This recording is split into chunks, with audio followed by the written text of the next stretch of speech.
So here we are, folks, another HomeBhoys Extra. Regular listeners might remember that 2 weeks ago I interviewed Chris O'Neil. So today I've got another member of the O'Neil football dynasty in Edinburgh. It's his brother Steven. Now Steven, before we get into this, Chris went on record and said that he was a far better player than you. Would you agree? Well, I'm still undefeated at knockout down the civvy, that's for sure. But he was... I couldn't really argue. Got to the point I could no longer argue the case. So I'll have to accept that. Which is often the case with Chris on everything. Yeah. But we should tell people that Steven is actually a coach at Spartans, which gets a lot of press these days. Obviously has the honour of the president being Gordon Strachan. So Steven, first of all, can you tell us how you got into coaching? I go into coaching the same way as a lot of coaches do actually. I'd taken my own son Callum along to a soccer school when he was 5 or 6. Mm-hmm. And he had been through the soccer school process and he got picked for the next team that were starting for the leagues. So at the time they were looking for coaches and it wasn't going to go ahead if somebody didn't step forward. So my thinking was at the time was a good chance to spend some time with him. I was going to be there every week, so I put my hand up. I was quite keen to do it, to be fair. And what was your earliest experiences? I mean, did you have any real idea what you were letting yourself in for? No way. It was just the commitment was minimal. You know, we wee kids 5 or 6. It was one training session a week and a wee game on a Sunday, and then you quickly you sort of it takes over. Yeah. You really do get involved with it. Yes, you start to connect with the kids, and you begin to worry about them, and you want to try and give them an experience, especially in the area that we come from. You know, keeping them off the streets is a big thing. So at the time, it was just had to be done, or there wasn't going to be a team. But pretty quickly, it becomes all consuming. And this would be at Dunedin, right? It was Dunedin. It was Dunedin Boys Club, which was just a local club based down in Royston. It was a new start. That's we had seen the advert for. They wanted to extend their youth section. I think they'd always been quite a successful. I wouldn't say adult side, but I think they'd always had a 21 side, and they were trying to sort of extend that. It was actually Royston Rangers at first, and then the guys at Royston Rangers fell out, and then we joined Dunedin. So that's what it was. So it was the same group of kids. So, which is often the case with these teams. You got a lot. We see it every year. You got a new team starting up. They have a good season, and then they disappear. Aye. And that happened with Dunedin. It wasn't sustainable. So that's how we ended up with Spartans. We didn't want to break up the team we had, so we took them lock, stock and barrel along to Spartans, who were extending their youth section, and they gave us the opportunity to come in and just keep the guys together, you know. I mean, first of all, paint a picture of Spartans for people who don't know the area that Steven and I were born and bred in, Muirhouse in Edinburgh. Didn't have a lot of facilities, so we say, to say the least. Now all of a sudden there's an academy there which is the envy of most people in Scotland. What was the process like actually joining Spartans? For us it was really quite easy, because one of the guys that I coached the team with, his boy was in our team as well, and you got to remember the kids were still only at this point 9 or 10 or 9s or something. He was quite involved. Brian Garrett is his name. He lives down in Royston, and he was quite involved with Spartans anyway. I think he always sort of was quite involved with some pals that played for the senior team at the time. He always helped out. So he had someone's ear, and he said, "Look, we've got this team. We didn't want to lose. We've got some good kids. Can we come along?" And it happened fairly. 1 week we were Royston, we were Dunedin, and the next week we were Spartans. And I mean, obviously, Spartans is a well-established club, even though the pitch that they had previously played on at City Park wasn't the best, so we say. But in terms of the difference that was expected of you as a coach, what was that like? Well, it became a lot more. I mean, as I say, it happened pretty quick. But we became one team in that group, that age group, 99. So I think at the time there was 3 other teams, and playing in different leagues, and very quickly, you know, Spartans were a lot more switched on. You know, things like making sure all your disclosures were done, and you had your coaching badges and everything. We had to be a lot better. I thought the financial side was a lot easier as well when you're running a a team in a smaller club, it's all cash for kids. I mean, that cost me a fortune every week because I had kids coming from Bolton who never had the money. I only chased them, so I just made sure my team's dues were paid every week. So that was a big advantage for me. The organisation behind it and the people and getting all the training courses for your first aid and stuff like that, they just made sure that all happened. So it was great. Tell us about what it was like getting them, doing your coaching badges. Well, to be honest, we spoke about this before. I'm not really that concerned with going through all the SFA badges, to be honest. I'd done what I had to do for it to be legal for me to coach, so I only done a few courses, and it was fairly straightforward. The first course I done, I laughed, it sort of put me off, because the first real course I done was as a parent when I was at Royston Rangers. I was on with the janitors for school and primary school teachers and stuff, and I remember the guy took to me because obviously I was the only person in the room that never kicked a football, and he used me he was just a young guy himself, he was using me for all the examples, and the fact that I could pass the ball 2 yards was really, he was dead happy about that, because I just found that a bit of a joke, to be honest. It was people just doing it because they were trying to get a tick in a box or another wee certificate. I think I was the only one on the course that was actually a football coach. Jesus, but I mean, that was a long time ago now. Did that cost you money? No, the club puts you through that. Right. I'm very lucky, and my team at Spartans is the actual coaching side. I've got a couple of guys that work with me in our team that are, have all. I mean, Tom has just done his C licence, going on to his B licence, but he does that for a living, So his daytime jobs involves coaching kids as well. So he's got aspirations to go further with it, and that's been. We needed someone like that because you need someone to a certain level on the coaching badges in your team, and the other thing is it frees up a lot of time for me as a coach, as the sort of head coach. I can say I want to work on this week, or I want to work on that, and he's really organised. At first I thought he was mental. I really did. I thought he was just me, and he was the most organised person in the world.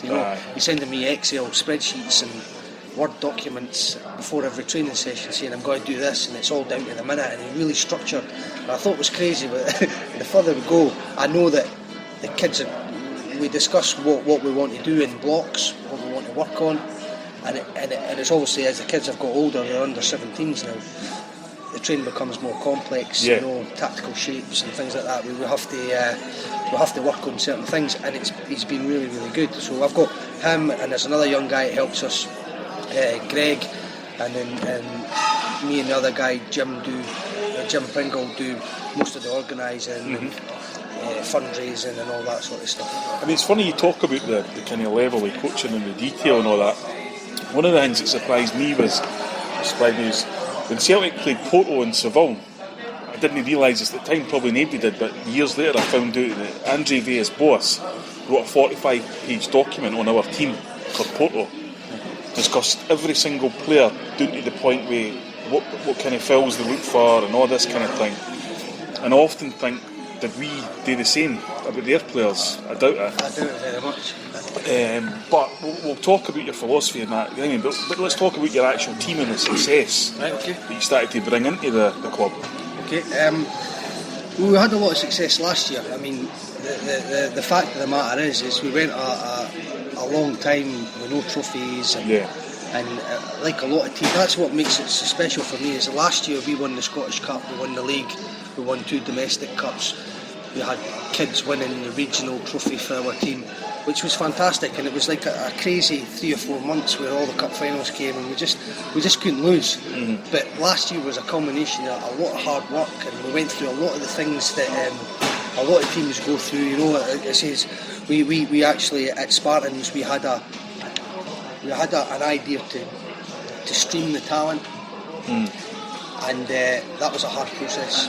And just last year it came together, but we've been through it. We've been through the 10-0 defeats and all that. We've done that for years, and the really good thing was it just got better, and by and large the same group of kids, so they did improve started to understand the game, they all grew into their bodies, and it just sort of came together last year. It's funny you say that, actually, because kids growing into their bodies. I mean, you take your own son, and we'll come on to him as well. At a family wedding last year, he tapped me on the shoulder and started talking to me, and it was you talking to me, but you 20 years ago, do you know what I mean? He became a man. And what I wanted to ask you though about that was, how important is winning for these kids? For the kids, they want to win. There's no doubt. They've always wanted to win, and they always took the defeats harder than the coaches. You know, that's part of the thing. When they're younger, they have to go through that, I think. I mean, you're a lucky kid that... You do have lucky kids that go straight... I've got kids in my team that went for their soccer schools, went straight into Hutchie or whatever, and just won. You know, I've got kids in my team that have only been beat 4 or 5 times their whole life. That's the way it goes. But for them, they want to win, and now at 17s, they really, you know, the competitive spirit is such a big part of the success. But this is part of it. You know, you have to go through the defeats, and you have to take them for what they are, and they have to learn. They have to learn for the defeats. But it's a hard thing. I was taught that you can't get too high, and you can't get too low. You know, a good coach sort of tries to stay. You know, winning's no everything for me. If they win and they haven't played well and not doing the things we're working on, then it doesn't really do anything for me. But at the same time, the kids do go out to win, and the teams that we're playing now are out to win as well. You know. And that was, I think, there was a point where that was really relevant, because we had given them that philosophy that, you know, let's do this, let's do that, and what happens, don't get upset. And I think there were other teams we were coming up against that were totally focused on winning. You know, and they were a wee bit more ruthless with the kids.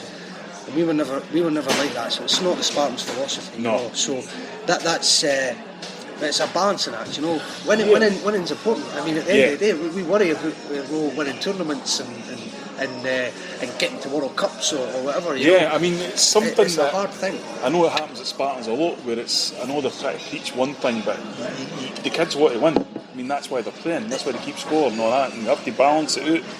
Well, there's so many things involved in that, you know. I mean, the kids themselves, you know what kids are like. If you're playing in the field of Muirhouse when you're younger, the weakest ones shouldn't get picked. You know, it's that old thing, picking teams, and the wee lad that gets picked last. You know, that's the bare bones of it.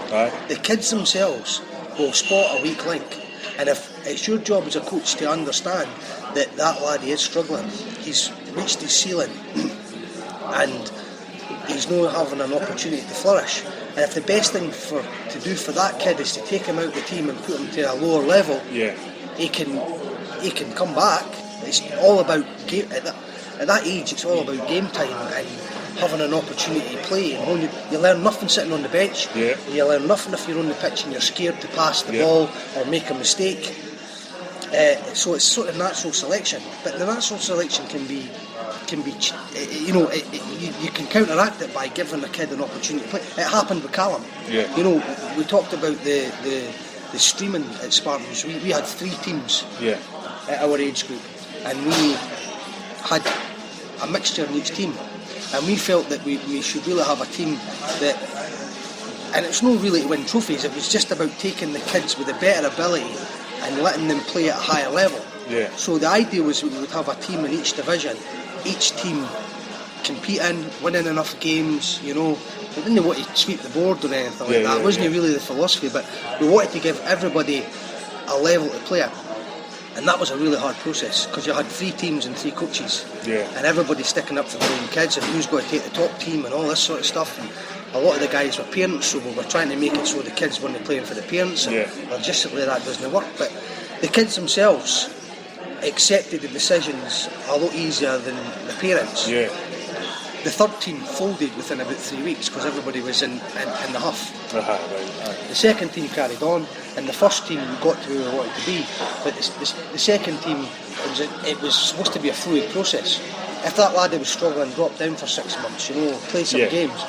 But unfortunately, it doesn't really work like that, you know, because nobody wants to go down. They all want to come up. Yeah, I mean, there's a couple of things I want to talk about. First of all, you talked about game time.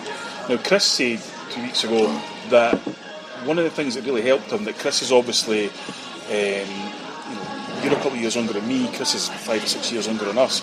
He played football with us, and that helped him develop as a football player, because there was no hiding place in the games. Absolutely. You know what I mean? And there was a lot of good players there as well. Yep. But do you think that is the key to our success as a country, bringing players through, is to get kids playing as much football as possible? I think so. I mean, the kids play a lot of football now.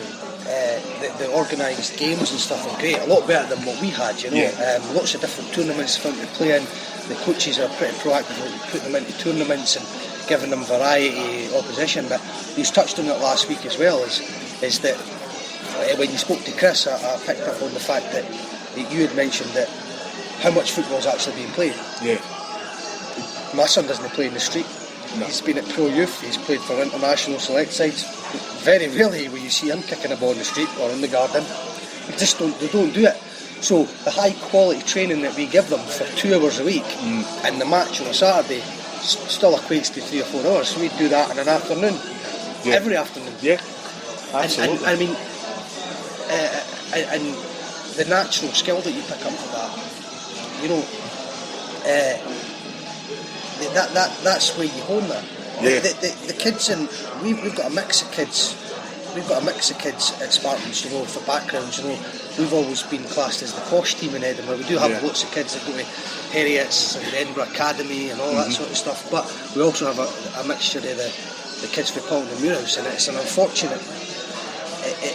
It's the kids that are more streetwise, and you know, you've got kids at 9-10-year-olds, and you know they're just far too wide for their own good. Yeah. But they spend a lot of time in the street, and they're inevitably the ones that you look at and you go, wow, you know, that wee kid, 10-year-olds doing things with football, and you just know that he's nowhere else to go, he's nothing else to do. He is the one kicking the ball off the wall for hours and hours. So I mean, it's funny, like, I'll comment on something back in a minute, but you mentioned there about the kind of different classes of kids in terms of the backgrounds. It's kind of funny because I talked about a couple of weeks ago playing for Craigie, and when you played against perceived posh schools, you're thinking, posh kids, we'll take them apart. And I can't remember which one it was, one of them, and they came off a team bus. They had a team bus right away, and they were men.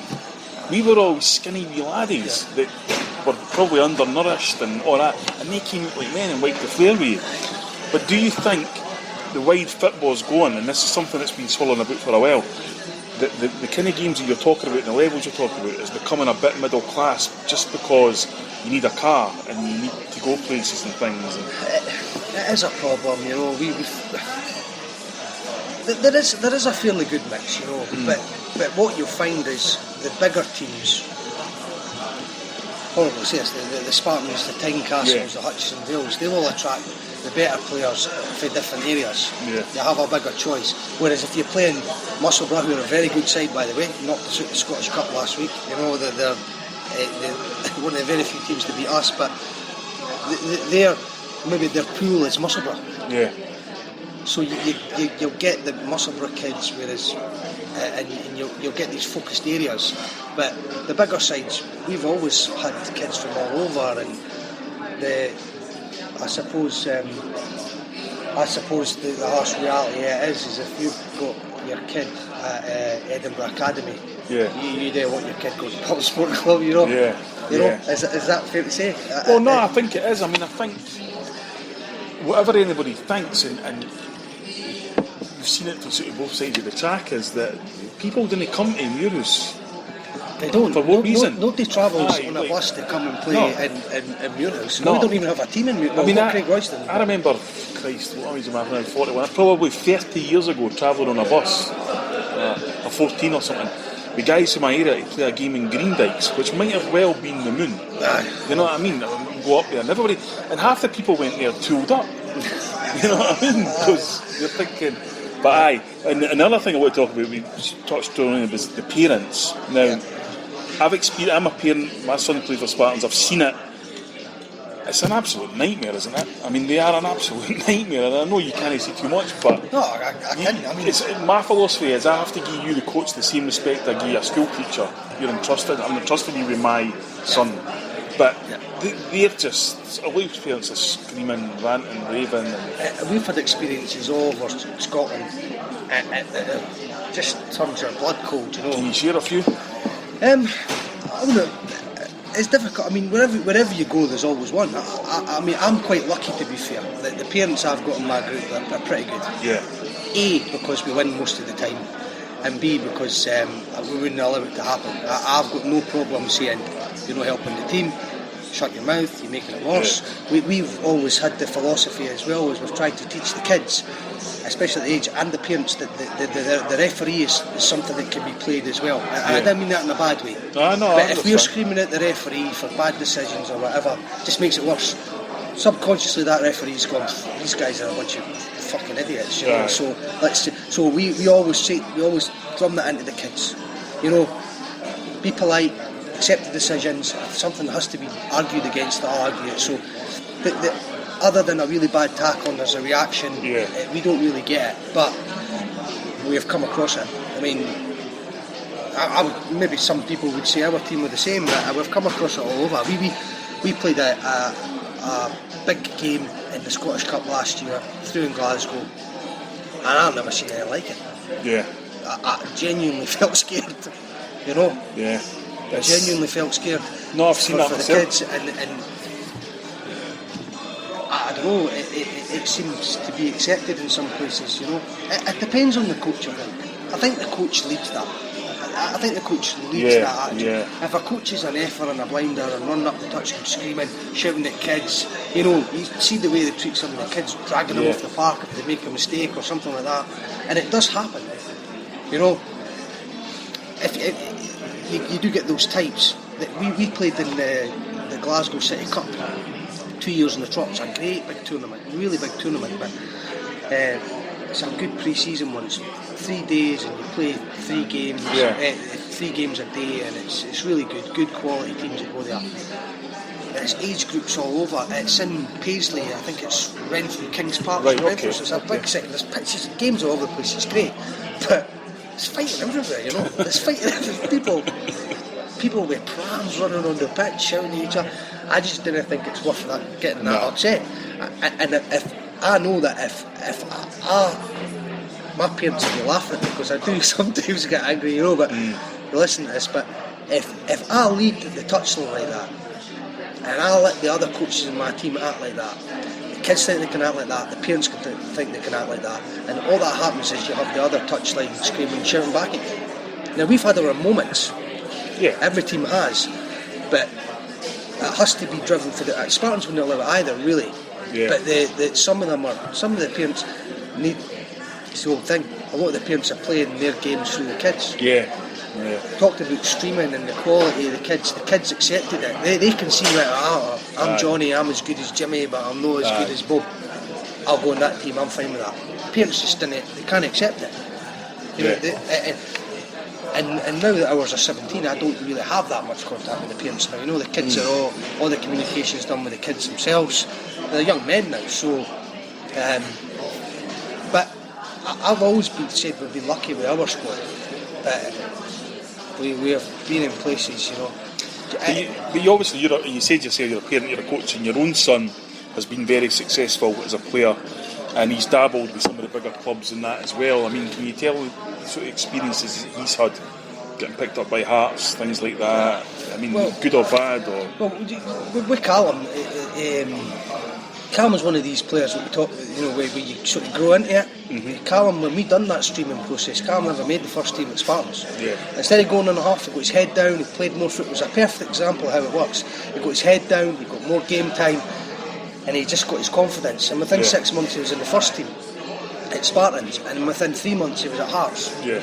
Just because he came on at a certain time. And he you know, he's not the most talented player in the world, but he's a really hard worker. He's got the attributes you want. You know, he's fast, he's brave, a wee bit. He's not an overly skillful player. You know, I can still do more keeping up than him now, and I always slag him for that. You know, but it's because he doesn't practice in the garden. He's playing his Xbox. But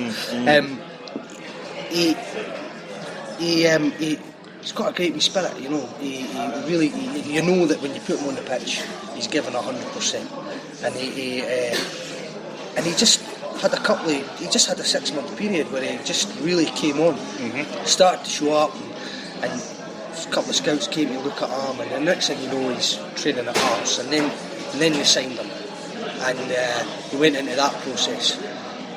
The good thing about Cam, and I don't know if it's maybe because I understood it more and I was more open with him, I think when a lot of kids get that phone call, they're overnight celebrities in their own households, you know. We didn't allow that to happen. I told him right from the very start what it was all about, you know, and to be fair, you know, if you look at the Hearts, I don't know if it's still there, but at the time, if you look at the Hearts Youth Development website, they're very clear about what they expect of their academy. They're very clear about how many people are expected to make it. Yeah. And we spoke about that from day one. Cam himself, we're all big jambos, as you know. Yeah. Cam himself asked me to take him out his Hearts after about 8 months. A couple of reasons for that. I mean, I think he, as you say, understood where he was in the pecking order. He didn't really think that he was, you know, going to go much further. They were getting to that age group where they jumped from 15s to 17s, so there's a pretty big cull at the end of 15s. He knew himself. He just said, I'd rather come and play for Spartans in the last 6 months of the season, Dad, because they didn't fancy me. He felt that it didn't matter what he'd done, and that's the sad thing about that. I thought he felt that he was saying to me, well, there wasn't enough game time for one, because they have a big squad and it was mass changes and that, so at best you're only maybe getting 60 minutes, and you want to play, and he was coming on as a sub as a lot, and the way he evaluated it was that I'm coming on and we're doing better in the second half, and then I come next week, why don't I get a start? It's the same again. He didn't feel that there was any reward for the good play, which is something that coaches really have to take into consideration. It's too much, even with young kids. It probably happens in the professional game, but you know, if Ibrahimovic was a stinker in training, you know, for PSG, he still starts on Saturday. Of course. Kids see that. They see that they're working. You're telling them to work hard and do the things, and Cam didn't think that was happening. And he just said to me, there's no point in take me out. I said to the coach at the time, right, just release him, you know. The guy looked at me like I was for the moon. Excuse me? I said, I just let him go. He said, I'll get that done for you. I said, I just get done tomorrow. Come back to and I was happy. It was a decision that he made, and he made it, but so many of them come back devastated. Of course. And most of the kids in our team have been through it at some point. I mean, do you think it helped you because you kind of been through it with Chris and seen how he developed and getting into the team and all that kind of thing? And I think the big difference from Chris's age to now is when Chris got picked up for Hearts, I think they maybe had 14 or 15 kids at that age group for that year. Now, everybody that has a half decent game gets an opportunity to go to the Hibs Academy or the Hearts Academy or Livingston. You know, they have there's so much emphasis on youth development. They don't have the money to spend on players, so it's youth. So they throw this big massive net. Hundreds of kids every year are going through these academies, and one or two of them are going to make it for every age group. Well, that's a chance you take. It's not a chance I would ever ask Cam to turn down. But and I have to say to all the kids that get that phone call, and I've said it all the time to the mums that they're excited at, because it comes to me, you know, Livingston are interested in looking at it, laddie. You have to say to them, he's not a football player. You have to take it for what it is. Extra training with better coaches. That's what I always say. Extra training with better coaches, with better players. Playing with better players brings you on. And Cam came back for Hearts a better player, I would say. I think he learned a lot, but he didn't come back happy. I mean, because it's a ruthless business, though, isn't it? It is ruthless. And the big difference for me as a parent involved in that, I was really quite upset at first about the communication between the parents and the coaches, but then you realise that that's the game. They didn't want any personal relationships, because tomorrow they might have to crush this lad. Exactly. So, but I do find it fairly ruthless. It's a fairly ruthless process, and far too many kids go into it sort of blind. You know, they get that phone call, they think they're a football player. If you're 10-year-old, it's natural, you know. Of course. I think the parents don't help as well, because they start treating the kid like a celebrity, and then they're discarded, you know. And it's almost like, you know, we have kids coming to us for pro youth. I got a phone call, I've been released for whatever. Can I come and train for Spartans? And I don't sign them because I don't think they're better than what they've got. Yeah. I played for Livingston, and you're like, so what? So have 200 other guys, you know what I mean? You know, that's a wee bit like X Factor in effect, isn't it? I mean, that's what it is. Star for a day and then boom, discarded It is a shame, and I think we have to do something about the academy system. I think the old S form sort of system was a lot fairer. I think the clubs have to show a bit of responsibility, or certainly be a bit clearer as to what the percentage is. I went up to Hearts, and I don't even pick on Hearts, but I sat through a parent thing where it was some guy stood up and was talking to me about keeping my kids' emotional tank full and all this sort of stuff, you know. I'm thinking, what? He's knocking his pan in the training and he's doing well enough in games, and it's the same every week. It's hard. But there's something going wrong, you know, between what the philosophy is, and the philosophy is right, you know, to getting it down to the sort of grassroots here, you know, getting it over to the kids and the parents. Something's missing somewhere, and I think it's that word winning that comes really. It's that's the spanner in the works. Yeah, I mean, Chris talked about. It's probably the first time I'd ever heard him admit it when I asked him that he had a chip on his shoulder after he was released by Hearts and was never really the same again. How important do you think attitude is now? Third players who are going to push through. Attitude's everything. Yeah. Everything. I mean, talent is one thing. Hundreds of kids with talent, but the ones that stand out for me are the ones that just, you know, run through brick walls. Yeah. You can't teach them that. As a coach, you can teach a kid to do a pass or a skill or how to header it better or whatever. You can't teach that thing that you can see it a mile off. You know, I've got a wee lad in my team called Lewis Hall, and he is an absolute. He's a good football player, don't get me wrong, but you couldn't. His attitude on the pitch is just second to none. For the minute the whistle goes to the game's over, absolutely, you know, totally engrossed in the game. Everything he does is for the team. He runs his heart out, never completely. Well, he does complain, but you know. But then the whistle goes, he's a different boy. Well, it is. And he's like that at training as well. Aye, it's just pure winner. I always think, like if Celtic sign a player, I always think, are they going to go to war for us? Yeah. Tommy Burns used to call it the fire in the belly. Yep. You know, it's so essential, and it's so, you know, back in the day, in our era, we never really had much else going on but football. We watched football and we played football and we argued about football, and you know, that's all we did. Now it's completely different. As a coach, you get young guys. How hard is it with all the distractions that they now have in their lives? I think the ones at our level, where we are now, the kids say they're all got the right attitude. It is difficult though, because when they're a wee bit younger, some parents have got their kids in there as a babysitting service. I know, really, you know, that's the thing. The kids that we've got now have been through it, and they're there by choice, and they dedicate their 2 nights a week, and they don't go out. They're 17 now. I'm sure a lot of their pals are out at parties, beer and all that, and they have their Friday nights in the house. So for me now, I know that I've got a squad full of laddies that will give their all. You have to motivate them on the day, but it's just something that I don't know how anybody can really. I think you're born with that, you know. You do need it, and with all the things going on, you lose a lot of kids. You lose a lot of kids to other things. You know, I had one lad who come to me one time, and he says, his mum says to me, he's not coming. He's going to take up street dancing. I thought, he's a good laddie, but maybe he'd be better off with street dancing, you know.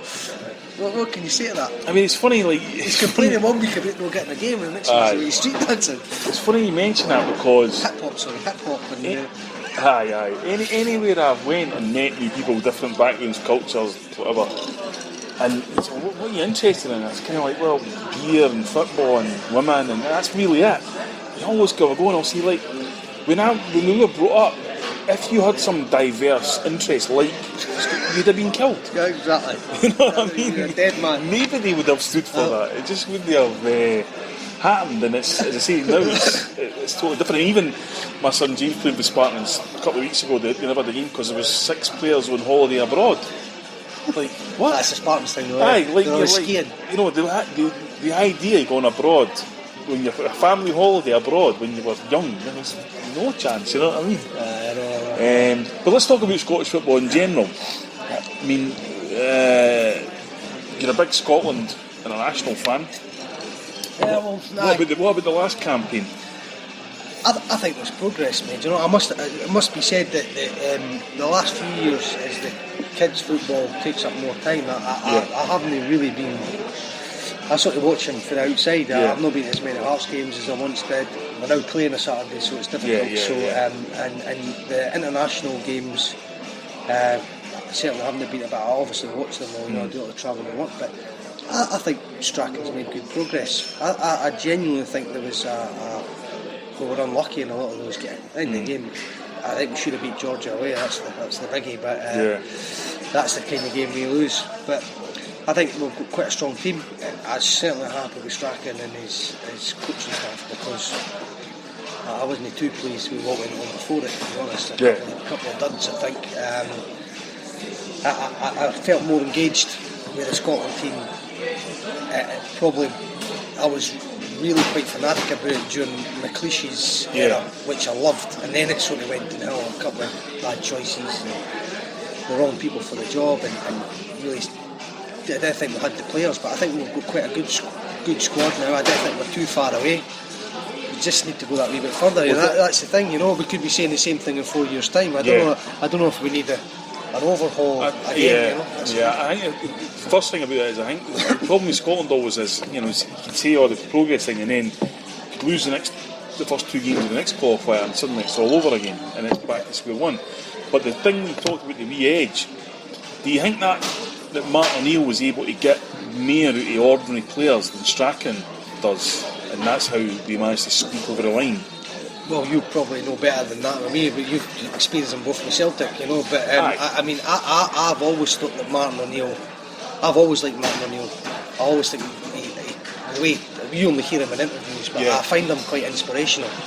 You know, I don't know if it's his clough training or whatever. I just think he's got that wee bit of thing about him. I mean, he's not had success everywhere he's went, but I just think in the right role, I think that he could motivate me as a player in the change room. I think he's the kind of guy that people want to play for.